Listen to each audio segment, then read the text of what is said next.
Good afternoon. Today's devotion is for January 27th, and we are ending a devotion on the book of Jonah. And because this devotional series in this book of Jonah to me is so huge, I wish that the ending of the devotional series and the ending of the book were different. The title for today's devotion is Don't Let It End with a Question Mark. Listen to the last verses of the book of Jonah. But the Lord said, "You have been concerned about this vine, though you did not tend it or make it grow. It sprang up overnight and died overnight. But Nineveh has more than 120,000 people who cannot tell their right hand from their left, and many cattle as well.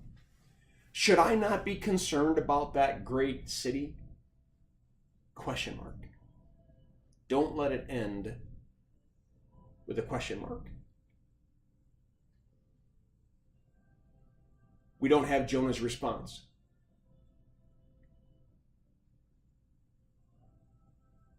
Every time I read the book of Jonah, there are so many challenges that it provides me in my own Christian walk, my own life.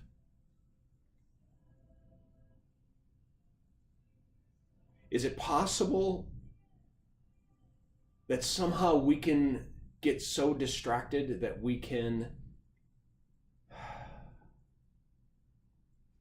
turn our Christianity into something that suits us rather than suits God? And like Jonah, we end up sitting out in the desert, sulking and angry because God was gracious and he was loving.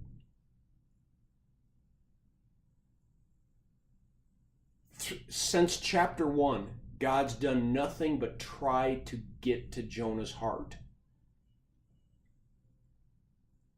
trying to get him to understand. And even used Jonah in his disobedience.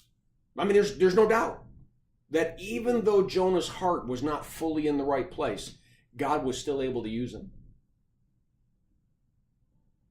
to effectively change the life of others. But the problem is, did Jonah's life end up not getting changed?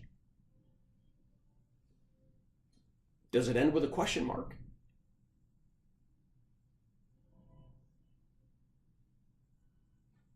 Does Jonah ever wake up and realize that it's all about God's grace and it's not about ritual obedience? It's not about the do's and the don'ts. It's about God who loves us and redeems us and saves us?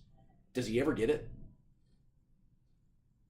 Or does he spend the rest of his life sulking and angry about a God that he can't figure out and understand, even though that God has been so gracious to him?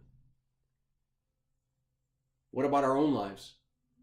What about some of our own relationships? What about some of the people in our lives?